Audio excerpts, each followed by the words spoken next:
Every day, we're seeing who we are as people. When I was growing up, I lied for people to accept me because I didn't accept myself. So I would make up stories so that you would accept me into your world. Everything I did was for someone else to like me. It wasn't until I started reading my own book about how pathetic I was as a human being.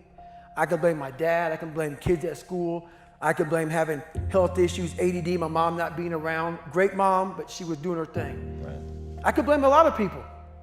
And that's the book I was reading. And I put it off on everybody else. It wasn't until I said, you know what, for me to fix this, I gotta read what the fuck is wrong with David Goggins? Not blame anybody. Read my book and say, okay, I'm afraid of my shadow. How can I overcome that? Go in the military, get your ass kicked, do things you hate to do. Be uncomfortable every fucking day of your life. Roger that.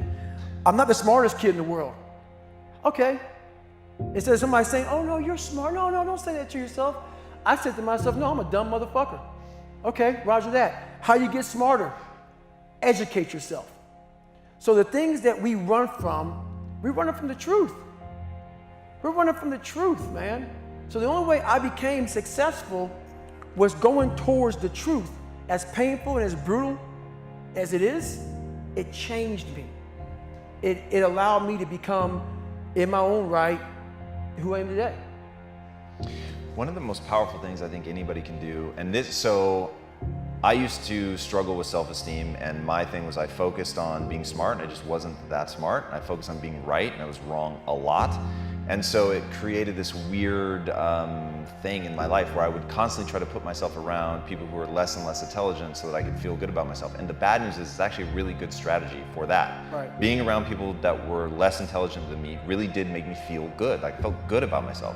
But I literally referred to myself at the time as the king of remedial jobs because those were the only jobs that I could really shine at. Right. And it wasn't until I realized I can actually change what I build my self-esteem around. And I can start building my self-esteem around, instead of being right or being smart, being a learner and being willing to admit when I'm wrong. And so the thing that I began to build my self-esteem around was being willing and able to stare at my inadequacies, right? What you said, like, I fully understand like how this interview is gonna be, I mean, you warned me ahead of time, this interview is gonna be bifurcating. People are gonna love it and some people are gonna hate it. But dude, I so believe in the notion of looking at yourself, and if you are pathetic, owning it, right? And saying, because my thing is you can change it, right? Which you have proven in no uncertain terms. That's it. But if you don't admit it, you're never gonna be on the path to changing it. Exactly. Walk us through, because this is one of those crazy stories, I can't imagine how you pulled this off. Your first ultra marathon, which you got into like really fast, and one why you did it, because I think that's incredible. The first ultra marathon wasn't smart at all. So basically what happened was, I was at military free fall school with Morgan Luttrell. Marcus Luttrell, if you guys don't know, was the lone survivor, the guy. He was in a bad op went bad. He was the only Navy SEAL that lived. Long story short, you gotta get the book, read Lone Survivor, great story.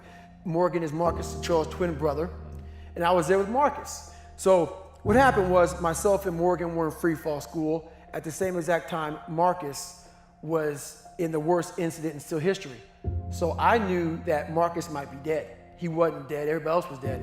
So I actually brought Morgan, I actually told Morgan, hey man, your brother was in a bad incident. I don't know if he's alive, I don't know what's going on. Long story short, Marcus is alive, and I go on to want to raise money for families. All these guys died, they all had kids.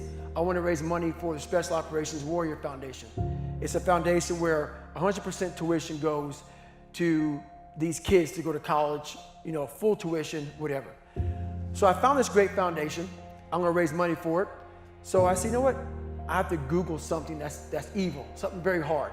I knew nothing about ultra marathons. I hadn't even run a marathon. I knew nothing about this world. So I Googled the top 10 hardest races in the world. And what comes up is a Badwater 135. It's a 135-mile race through Death Valley in the summertime.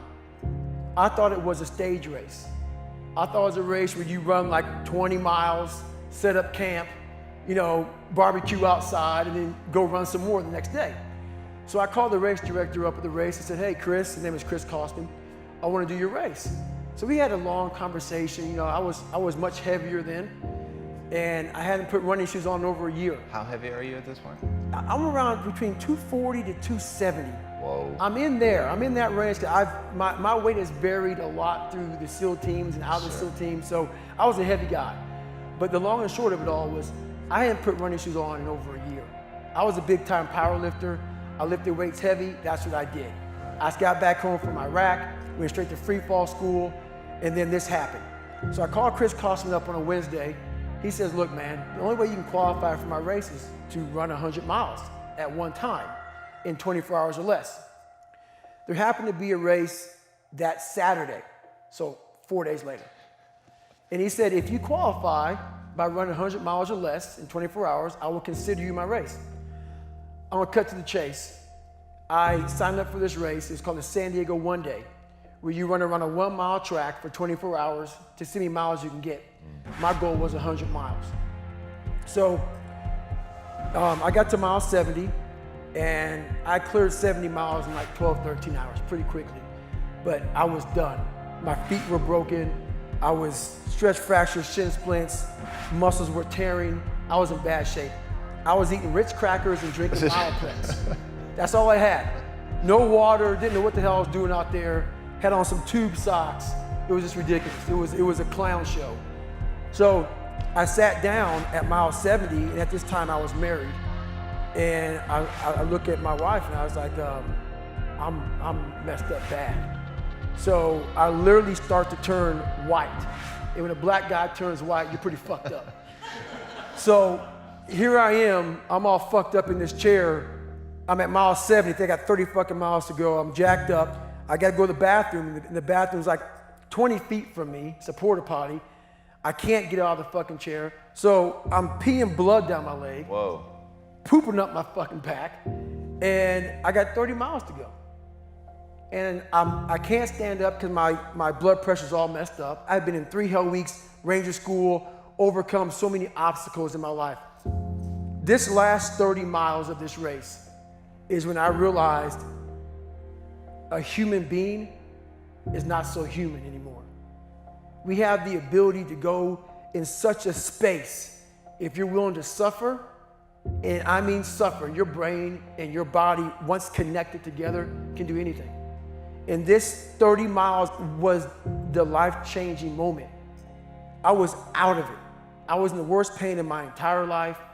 I was, to me, on the brink of death. And I was able to chunk this 30 damn miles into small pieces. I was so driven, and I'm not gonna say motivated because motivation's crap. Motivation comes and goes. When you're driven, whatever's in front of you will get destroyed. So I sat in this chair and I was so driven to succeed in this race. And at this time, everybody goes, were you thinking about the guys that died? And I'm not gonna lie to you, I wasn't. This became a personal thing. This became me against this race, me against the kids that called me nigger, me against me. It just became something that I took so violently personal. And I broke this thing down into small pieces. I said, okay, I gotta get nutrition.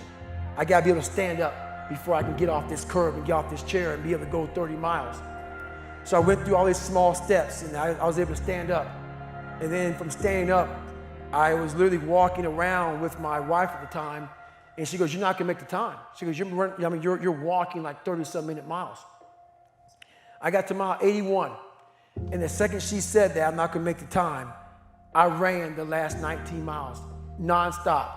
And I can show you right now when we get done with this. Matter of fact, I'm gonna show you right now. This was years ago, and I had to put compression tape on my ankle. And so this was years ago. I had literally the size of $50. I had to get compression tape, and I taped up my ankles, and I taped up my feet. And that's how I got through that race. Was it like a hematoma? I mean, what happened was, like my shins hurt so bad from having stretch fractures that the only way I could continue on was I taped it so I wasn't doing the flexor motion that activates your shins. So I taped my ankles and my shins up, and I got that from because in my third hell week, they weren't gonna let me go back through, training anymore. Right. So I literally went through all of BUD/S, my last SEAL training with stretch fractures and shin splints. And how I did it was I would tape my ankles all the way up to my calf every morning. So for the first hour, the pain was excruciating. But what would happen is my feet would go numb. And I did that every single day for 6 months. Whoa. And that's how I got through my third hell week, because I was so broken from the first two that the commander said, hey, the CEO said this is your last time we're sending you through. So that's how I got the idea to do that. So with the right, and people may listen to this and say, this guy is sadistic, he's crazy, no, if you know how I came up, you realize I was just a scared kid that found drive and passion to be something much better than what he thought he was. That's all it is.